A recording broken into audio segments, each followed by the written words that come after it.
Media reports के मुताबिक भारत में जल्द ही लोग 20 लाख से ज़्यादा बिजनेस कॉरेस्पॉन्डेंट यानी कि बीसी आउटलेट्स पर यूनिफाइड पेमेंट इंटरफेस यानी कि यूपीआई के जरिए कैश निकाल सकेंगे। ज़्यादा से ज़्यादा लोगों को इस सुविधा का लाभ दिलाने के लिए एनपीसीआई ने कथित तौर पर भारतीय रिजर्व बैंक से अप्रूवल के लिए संपर्क भी किया है। मौजूदा समय में यूपीआई बेस्ड कैश विड्रॉल की फैसिलिटी कुछ चुनिंदा एटीएम या फिर कुछ दुकानों में ही उपलब्ध है। इस पर भी लिमिट है। कस्बों और शहरों में हर ट्रांजैक्शन पर 1000 रुपये और गांव में 2000 रुपये तक की लिमिट रखी गई है।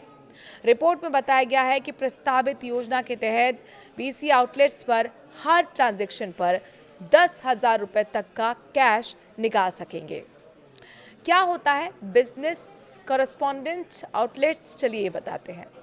बिजनेस कॉरेस्पॉन्डेंट लोकल एजेंट होते हैं जो दूर दराज के उन इलाकों में बैंकिंग सर्विसेज मुहैया कराते हैं जहाँ एटीएम की सुविधाएं नहीं हैं। ऐसे में वंचित इलाकों में ये लोग बैंक शाखाओं ही एक तरह से एक्सटेंशन बनकर काम करते हैं। बिजनेस कॉरेस्पॉन्डेंट कोई दुकानदार, एनजीओ या कोई व्यक्ति भी हो सकता है। पहले भी लोग आधार बेस्ड ऑथेंटिफिकेशन और डेबिट कार्ड के जरिए कैश निकालने के लिए बिजनेस कॉरेस्पॉन्डेंट का इस्तेमाल करते थे। अब अगर यूपीआई बेस्ड क्यूआर कोड लागू हो जाता है तो ग्राहक अपने फ़ोन पर किसी भी यूपीआई ऐप का इस्तेमाल कर कोड को स्कैन कर कैश निकाल सकेंगे। इसके तहत लाखों की संख्या में छोटे छोटे सर्विस पॉइंट या दुकानदारों को क्यूआर कोड दिए जाएंगे। इस बात के लिए एनपीसीआई ने रिजर्व बैंक की इजाज़त भी मांग ली है कि यूपीआई के जरिए कैश निकासी की सुविधा बिजनेस कॉरेस्पॉन्डेंट को भी दी जाए।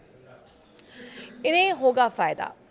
इस नए सिस्टम का फायदा उन ग्राहकों को भी हो सकता है जिन्हें फिंगरप्रिंट प्रमाणीकरण में कठिनाई होती है, जो डेबिट कार्ड का इस्तेमाल करने से कतराते हैं।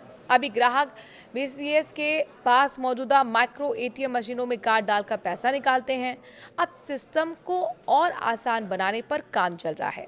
इसके तहत बीसी आउटलेट पर जाकर क्यूआर कोड स्कैन कर पैसे निकाल सकेंगे।